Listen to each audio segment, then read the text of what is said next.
Welcome everybody again to another episode of the IdeaXme show. I'm Andrea Macdonald, the founder of IdeaXme.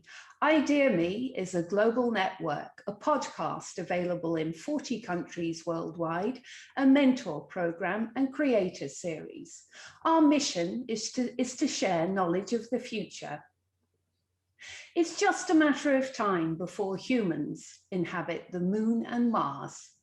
But what sort of habitats are we going to design to survive there? I'm here with somebody who has considered this question, a multi-award winning architect. In your words, who are you? Well, first of all, let me just take a moment to thank you and thank ideaXme for today's interview. Actually, it is a very good opportunity to tell the people more about what I'm doing and about the future that will concern us all. My name is Samer El Sayary. I'm an assistant professor of architecture, a researcher, and award-winning architect. I have a special passion for outer space architecture. A little bit of background about me. I graduated 20 years ago in 2001, exactly top of my class, and through the years gained over 36 award and prize till the year 2021. Most of them are from international institutes from 4 different continents. I served as an Mars City Design ambassador for 3 years in Los Angeles. And that was because I was awarded the first prize in 2017. And then I served also as a Jacques Rougerie Foundation ambassador, junior ambassador also in Paris since the last 2 years. And I'm still representing them for winning 6 years. And all of these awards by accident, it would be in space architecture. So about me, my work also, I succeeded, thank God, in exhibiting my work in several countries, including NASA Johnson Space Center in Houston, 2019, in France twice, in 2016, 2020, in Greece, 2015, Tunisia, 2011, and in Egypt, 2011 and 2013, during some prestigious awards and honors. My work is featured in Discovery Channel UK, Dutch TV, California Dreamers, Wired Magazine 2017, Up Magazine, Larker Magazine, Architecture d'Aujourd'hui, UniversityToday.com, Design Boom, Arch Daily, Space Architect, among many others. So this introduction will allow me to tell the people more about what I am doing. I see myself belonging to the first generation of space architects who will write the future, turning science fiction into design reality. We see ourselves as the people who will pave the road for humanity to survive and thrive outside Earth in near future and on Earth as well. By using existing technologies or near future technologies. We don't work actually in the far or the distant future. In the far or the distant future, we always say that you should be expected the unexpected. But when we work in the near future, it is already there. We just have to gather all of the threads and start weaving them together to show how our design fiction will serve humanity. I can define myself as a science-tect. It's a new expression, experimental architect who use science in making architecture and then experiments in this architecture and finally produce scientific papers.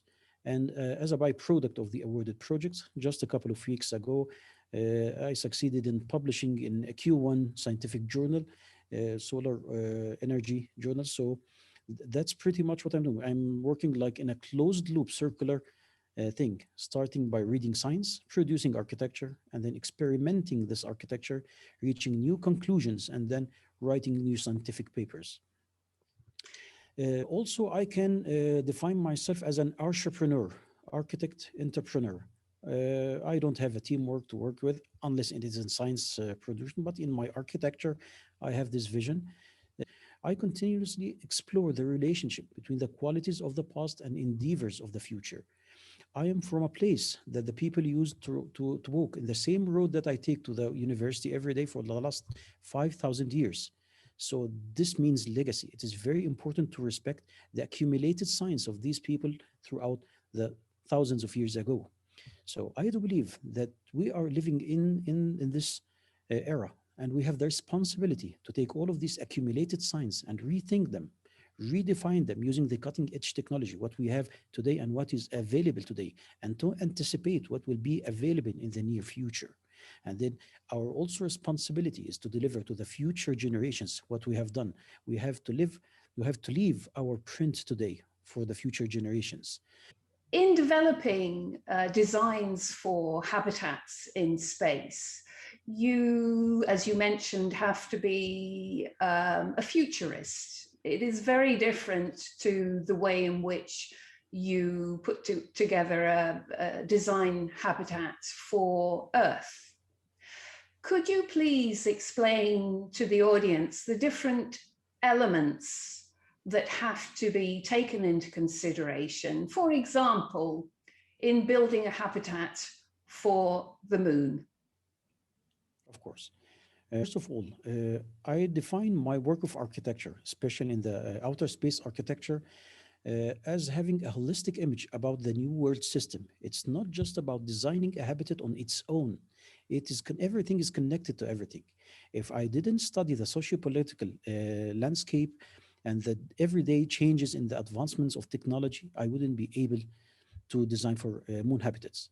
But let me tackle this point a little bit about moon habitats. I have designed, I think I got three pretty projects. One is called the Project Iris and Project Stonehenge or Chimera project. It's in the South Pole, and the Oasis project in a lava tube in Philalethes crater. So my school of thought is built upon three main points. First of all, is digging deep in knowledge and science accumulated through thousands of years to capture hidden values and our history, our legacy, and intangible strengths of it. And then I rethink those values, as I have mentioned earlier, using cutting edge technologies to create architecture that carries the spirit of the past, not in its morphological dimensions only, but it is in its core social and human experience. Last point is documenting those experiments through awards and scientific research paper. So I would like to tell you a little bit about these projects. So first project in 2015, I think 15, yeah, it's called the Lunar Palm Tree. Lunar Palm Tree, it was a tower built in the Sea of Tranquility. It's a very vast place in a documented place by the United Nations as a heritage site. It witnessed the landing of the Apollo missions. So I thought it would be the best place to have a touristic project. It is a project that I think, and I have written the future scenario that it will be a coalition and alliance between the Gulf Council countries designed for lunar tourism. Later on, in 2018, I have built Project Oasis. And Project Oasis, it will be the first lunar settlement, a complete settlement, permanent settlement, which we defined in our practice as a third phase colonization. It is a kind of colonization that people will be tending to stay there and not returning back. It's not a temporary, it's a permanent. So it was critical for me to transfer part of Mother Earth into this place and trying to build artificial or synthetic nature inside it. So it is about community centered design. It is not only a human centered design. So I would like to switch the traditional thinking of the space architects that are practicing today from just a human centered design and focusing on a limited number of community individuals into a complete society. Think that might occur maybe 150 years maximum from now, it will be there. So also, one of the most important projects that I thought about, and it was awarded this year, 2020, it's called Project Iris. It's an orbital elevator that could take us from the surface of the moon to the geosynchronous Lagrange point 5. It's an equilibrium point between Earth gravity and moon gravity. And this critical project will be so important because it will be the foundation of what I call the fifth industrial revolution, the exoeconomy, the interplanetary economy, the economy that will have the aqua, I called it aqua, it will be a kind of cryptocurrency between both communities, moon and earth. And it will be acting as the railroad, the railroad that will be connecting the resources with the factories and vice versa.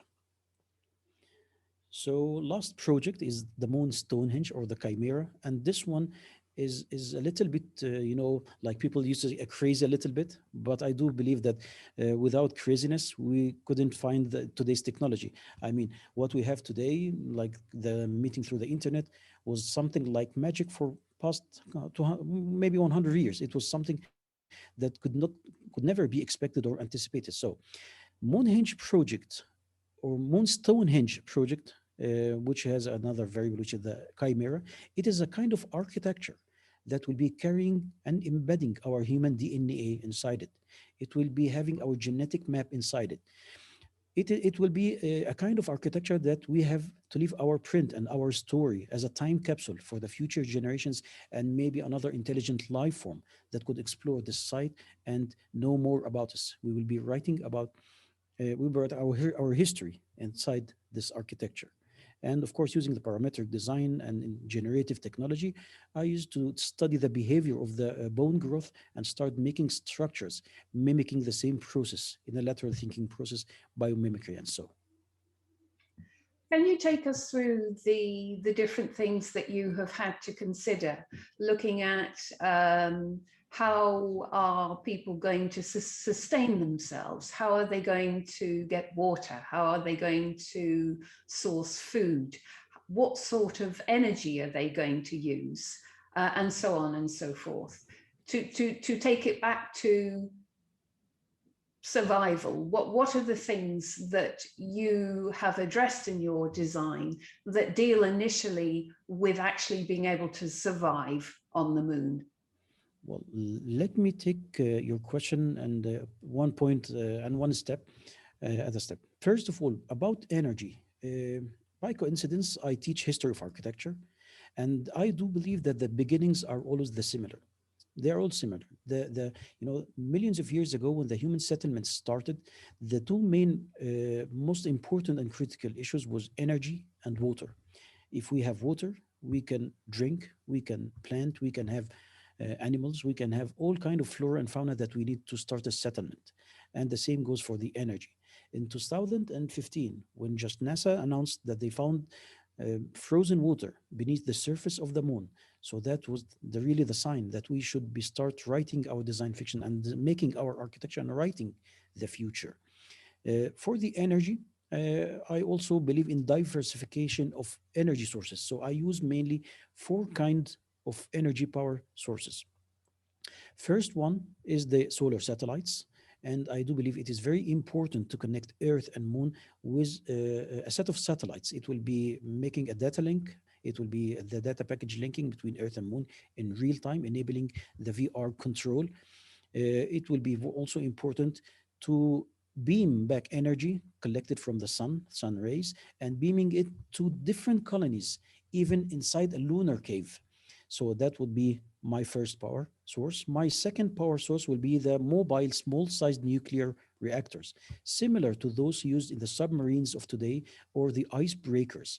And after a small research, I realized that it is developing rapidly, and we can find also many of the source of uh, fuels needed to power those nuclear reactors on the surface of the moon. The helium-3, for example, is one of these resources.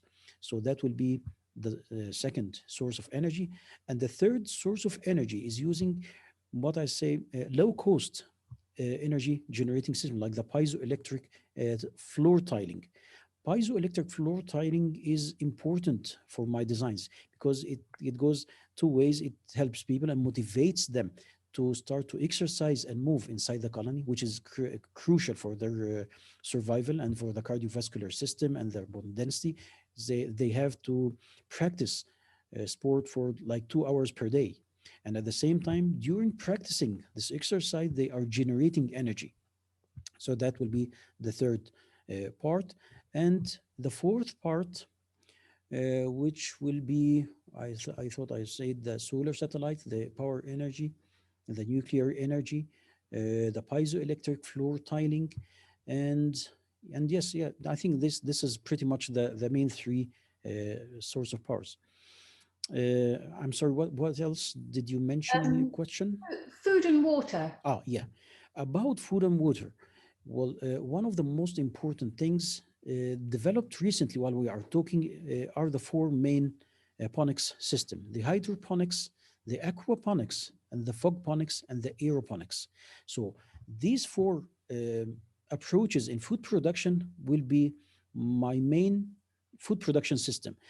Actually, there is a classical debate between engineers and architects. Engineers believe in science, and then the science will be driving the architecture, while we are, as an architects, we think first in the humanitarian part, and then we believe that the science will serve us.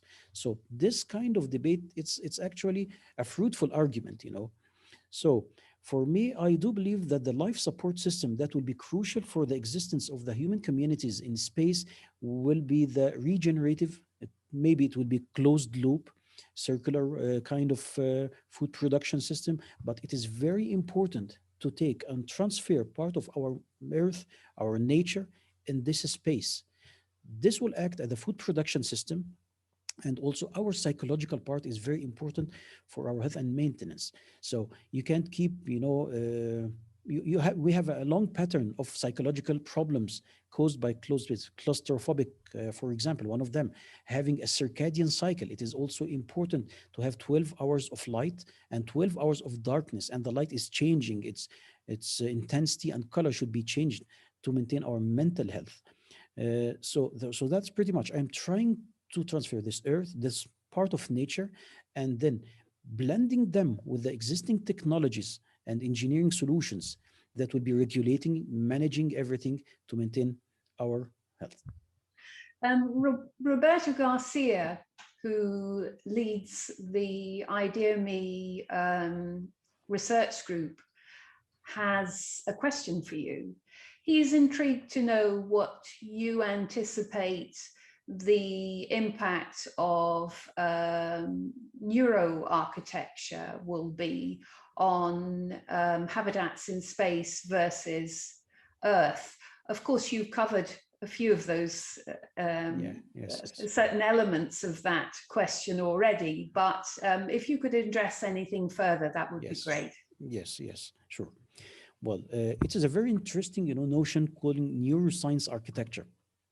I do believe in the near future, there will be a convergence and merging between the biology and the architecture. They won't stay apart.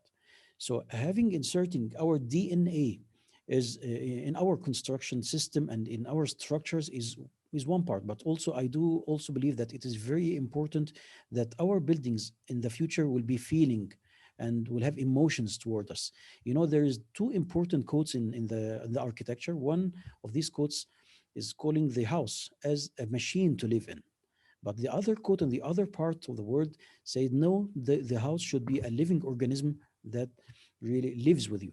So I do believe more in having both of them. Why not to merge the machine and the living organism? So I do believe that having something like the artificial neurons, something like a synthetic neural connections and sensors inside the buildings.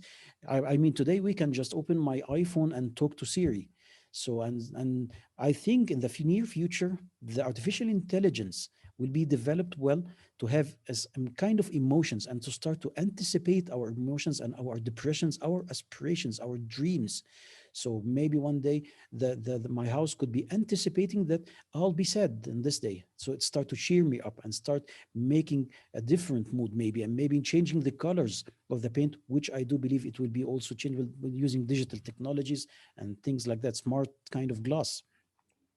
So I have been working on this concept since 2006, and I also believe that the future architecture, either it is on moon, which will be, by the way, very important, critical, and crucial, and even on Earth, it should be a self-repairing kind of architecture.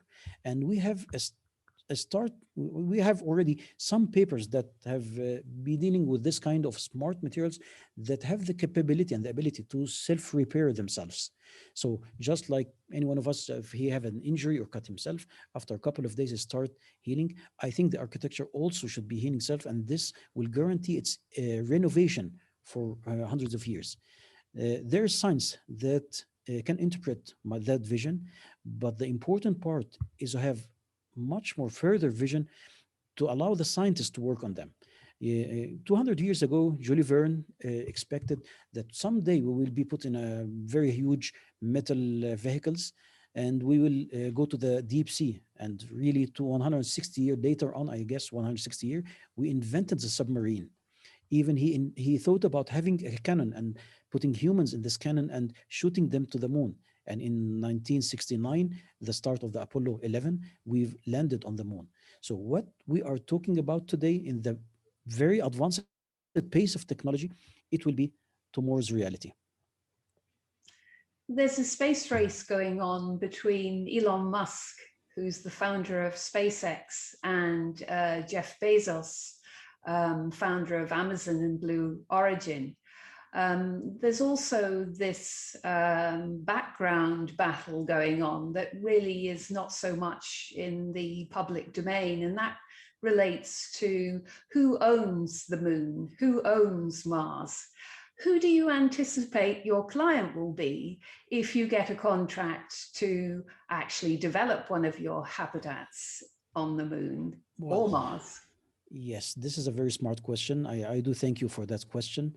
Actually, I do believe that the competition and rivalry serves us. It is very important in this time of our age that we have this kind of a healthy competition.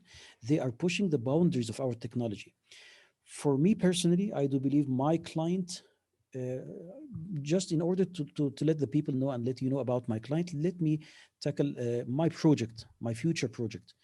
I am one of the people who are thinking in founding or inventing something new, merging the social technologies, the social media technology, and the 3D printing technology. So I do believe in the future I will be opening my own practice, my own foundation, who will be selling and sharing and buying 3D models that kind of models that could be printed to any foundation or hospital or factory. So we can be sending and shipping to moon or to Mars a 3D virtual heart custom made for a patient in Los Angeles, for example, to be 3D printed maybe on a molecular level in the medicine space factory that will be founded someday in the near future, and then sending them back to our patients, or printing some kind of, I do believe that in the future you can't really transfer your industry, and it's much more cheaper and convenient to send them the models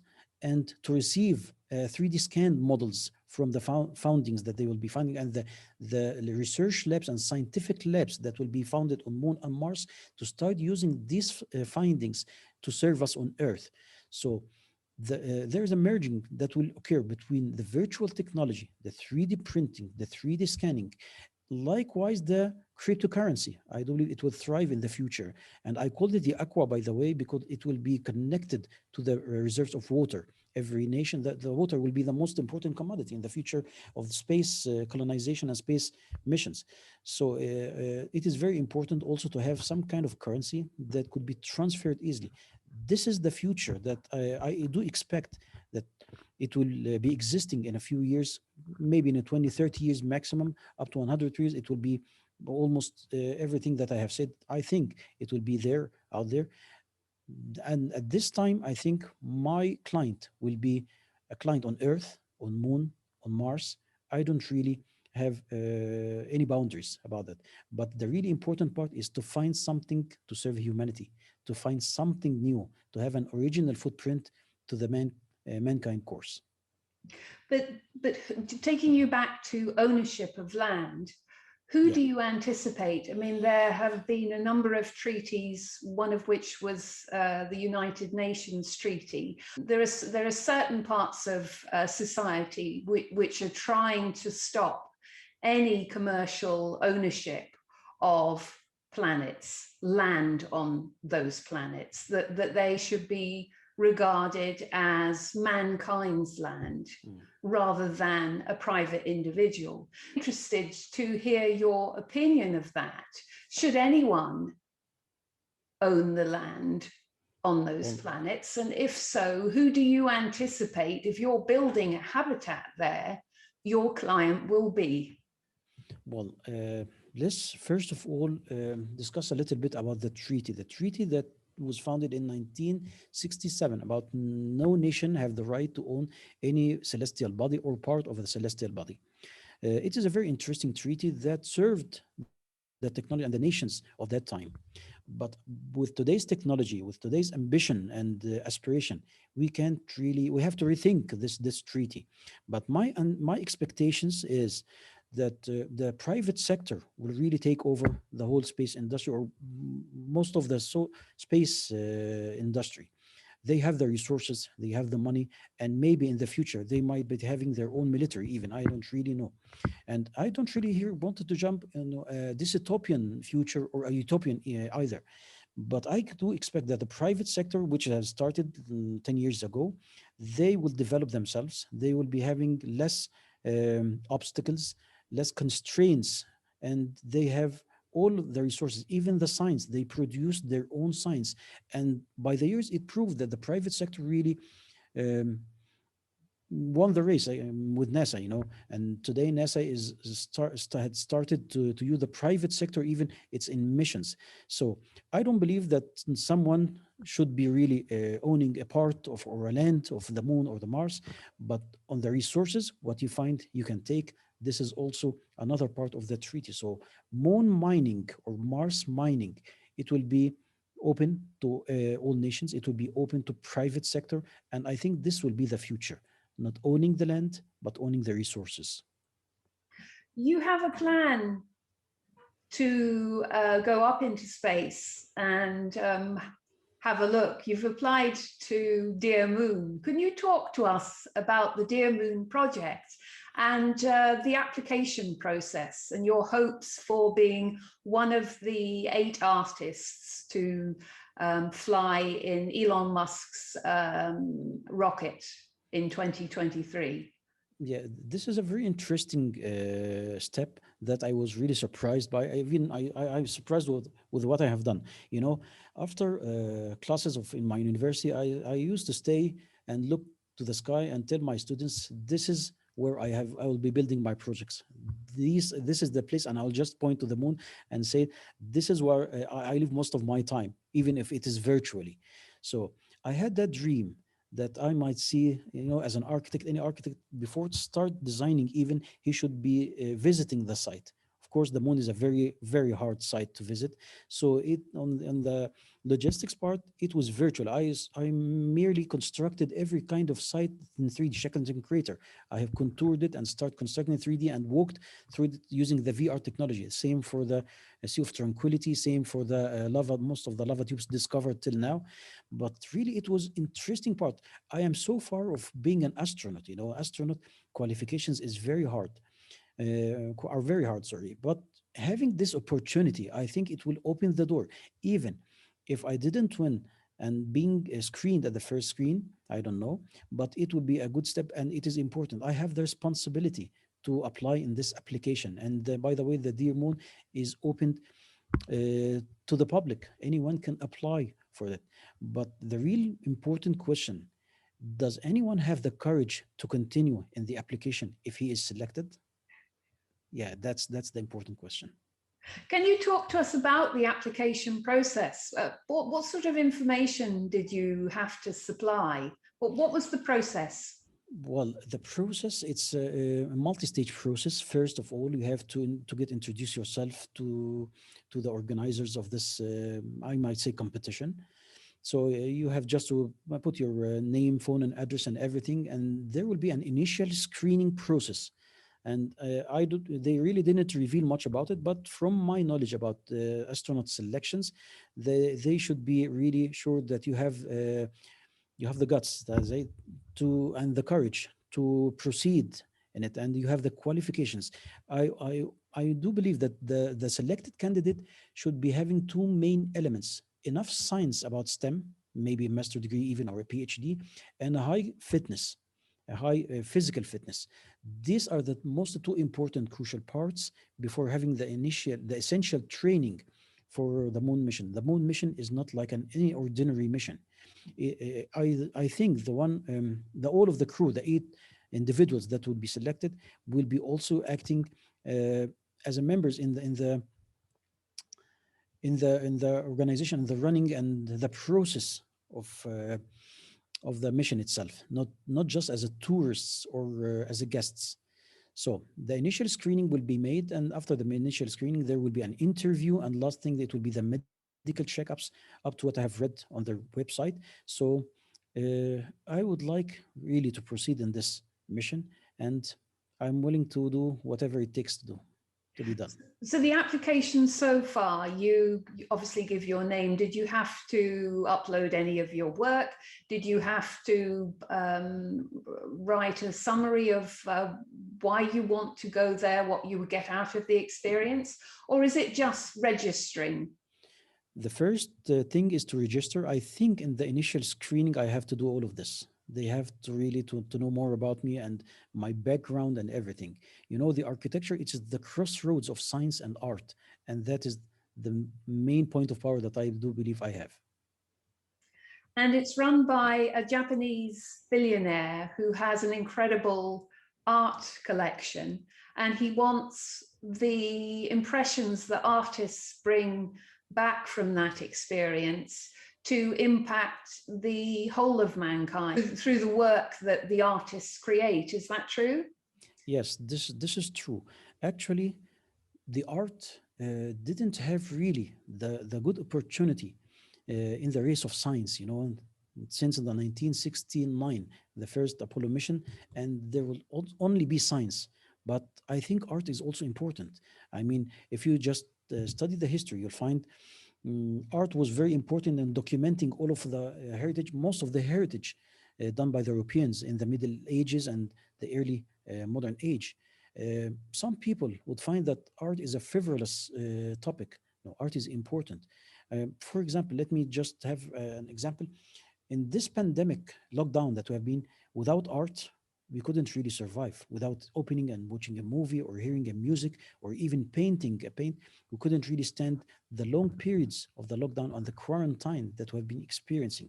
So I think also art will just shed light on an important part of the human um, spirituality, the human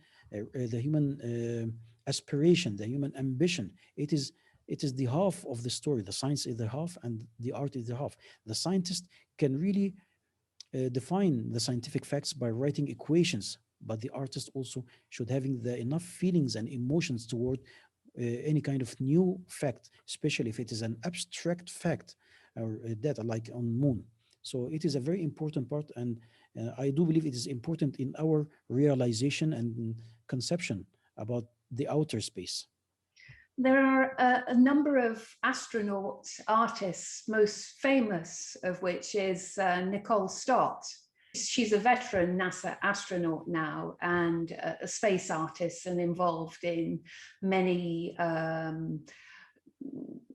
many initiatives to improve life on this planet. She's a big proponent of connectedness, for us all to realize how connected we are. And one of the things that she speaks about is her experience from space and a term called the overview effect. That looking down at the planet, there is this realization that war, that competition, that fighting and conflicts and not working together, not collaborating is such a waste of time because we are all one. I was just wondering what your opinion is of the overview effect. Some people see it as a religious experience. Sometimes we have to go out of the planet to see how small we are. We really don't need to fight. Our cultural differences should enrich us, not cause misery to our future generations. And this is important. By the way, most of my projects, I address this issue exactly.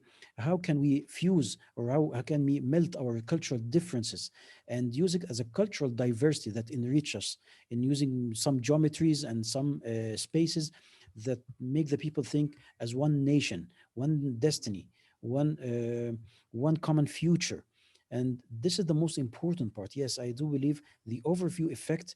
It's some, but you know, for me as a space specialist and working the space architecture, I have experienced this overview effect years ago during my virtual immersion in the space and on moon.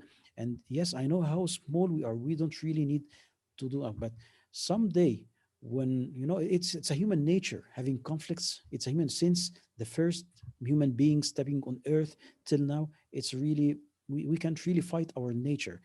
Some dystopianists think that the Mars nation will be, after rising to the third or the fourth phase of colonization, when they are a major power and independence and start declaring independence, the military conflicts also might occur between planets. So it's human nature, but really it takes really wise thinking to to rethink our conflicts, to rethink that we are all having the same eyes, the same anatomy, the same body, the same spirit, the same feelings. We will find that convenient when we discover the first intelligent alien life form. Then we will be feeling this threat that there is another intelligent life form that might advance us. At this point, I think we might unite. I'd like to explore connection with you a little bit further. We all sit in this information age where people are encouraged to connect with huge numbers of other people across the planet from different walks of life. And to a certain extent, that's a positive thing. But it's actually the rich connections that move our lives and our innovations forward. The people who see something special in us, who help us and expect nothing back. Most innovators that we speak to have had one or more of these experiences in their life. And I was just wondering if that was the case for you. Well, yes, it is. History had taught us that it has consistent patterns of people. The natural cycle of any innovator is just to start exploring and start observing what is around. And once he know the patterns and getting normalizing the pattern, he start to make his small additions. And step by step, he is turning from a routine everyday design into an innovative design, which turns into a creative, which is a little bit higher level, and then the original design. And after achieving his first prototype, he runs to the second and the third and start building a complete legacy. But at some point, he should stop, and this is also normal, and start looking at the people around him, the society around him. He needs another innovators. No innovator can work really alone. So Bill Gates, for example, after some some sort of accomplishments and the added value that he have provided us, he started making his own foundation. And most of the charity foundation was also about innovation, making the first toilet in Africa, for example, addressing one of the poorer nations on earth and trying to serve humanity. For me, my start was interesting. I do believe in the big books, individuals, and goals. So I do believe. So of course, I'm inspired by many people like Einstein. He's one of my role models. Elon Musk, one of my modern role models. Tesla and Edison, and name it. There are a lot of innovators out of this world. Some of them has passed away, but some of them are still available with us today. So having these great guys, I really couldn't have the privilege of one of these to be my own mentor or tutor. So I used the books and start reading about these great people, and I found a common pattern between all of these innovators. And that was the first lesson that I have to learn, to know what is the common pattern, and then what are the mistakes that these guys had made. And I found that it is important really to live with these guys through books, through documentaries, and even imagining them tutoring me and mentoring me. After couple of years, I start having my own identity, my own innovation. So after learning and getting familiar with the pattern, I start to leave my footprint and start making my own added value. And I let me tell you something. I still have a lot of time, and I need maybe in the future many years to complete what I have started today. But the really good thing is that I'm accumulating all of my accomplishments. I'm not working for an award or just a prize. No, I am testing my vision through awards and prizes. So it's the other way around. So I have this big image, as I've told you before, about the new world system, and start deconstructing this image into separate projects. And in each competition and award, I start with submitting one of these projects just to have the feedback and by coincidence, they most of them or all of them are winning. Has, on a more personal level, has anyone reached out to you, maybe at the beginning of your career when you had some uncertainty or a bad time, where they reached out, they saw something special in you and helped you to move forward? I'm interested to hear that. And that, in a sense, is what I mean by rich connectedness. It is this generous act which expects nothing in return. And then that leads very often to huge innovation. So it starts with a spark, a selfless spark, where somebody takes time in their day or in their life to help someone else they see something special in. And then much later down the line, that person they helped creates something that impacts our world. Well, dealing with this point, I do remember my professors in the university. My professors in the university, and I didn't understand the kind of education that they are telling us at that time. The traditional education that you go to the class and some professor or tutor just tell you about knowledge and provides you with the essential knowledge and maybe some training on new kind of skills. But on the contrary, some of my professors has inserted something that is much more important inside me. Never get satisfied of what you have done because there is always something better. That was a very important lesson. These professors, unfortunately, had passed away years ago, but they have left their legacy inside me. And this was the start. Having a particular person, I think it would be making a limitation to my dreams. But having something good from each individual that I meet, even from my students, it is the most important part. And I write every kind of advice. I never take it slightly. I really appreciate and I value each advice and start exploring. Even my students might have the innovation, but not the enough experience. So when they advise me, when they give me an idea or a concept, I do thank them. I give them the credit and start developing them and maybe work with them in a team in a research paper.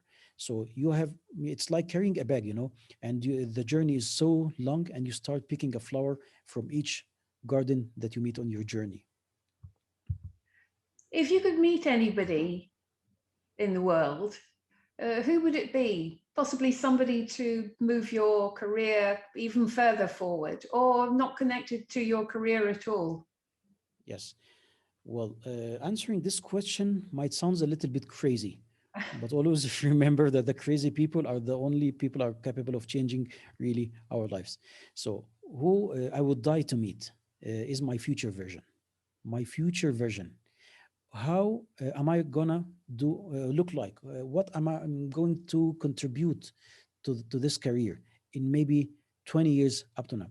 Even I would like to meet the people who would be reading about me in the history books. What have I done? And that was, by the way, that was this vision started when I was a teenager in the I don't know 16, and that was because of the time traveling thing and the time traveling. I got inspired and start thinking, can I meet my future version? Later on, when I get a little bit older, I start saying, so it shouldn't be a dream, it should be an inspiration. What should I expect out of myself in the future? What is the image that I would like to build for the mankind? What kind of contribution that I'd like to leave? And by the years have gone, and I have got older and older, I start turning this image into plans and start working on these plans and developing them. Dr. Samer El Sayary, shukran lil muhadatha اليوم. Thank you very much for the conversation today. It's been an absolute pleasure. I can say that the future always belongs to the people who can believe in the power of their ideas and the beauty of their dreams. Our technology today was the dreams of the people from the past. And I do believe that someone with a dream couldn't never be failed. Thank you so much. Thank you very much for being with us on this episode of the ideaMe show. ideaMe is a global network. We're on all the major podcasting networks. You can find us at www.radioideame.com. You can find us on YouTube and Vimeo. Please subscribe.